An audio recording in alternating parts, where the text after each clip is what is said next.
గొప్ప విలువైన జీవితాన్ని మీకు ఇచ్చాడు.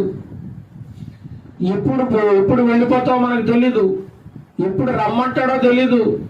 అప్పుడు వెంటనే వెళ్ళిపోవాలి, తట్టబొట్టాన్ని సర్దుకుని. నువ్వు రేపు వస్తా, ఎల్లుండి వస్తా అంటే టైం ఇవ్వడాడు దేవుడు.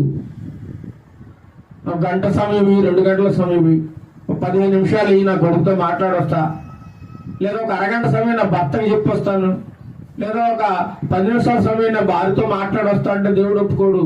ఉన్న పొలంగా తీసుకెళ్ళిపోతాడు. ఉన్న పొలంగా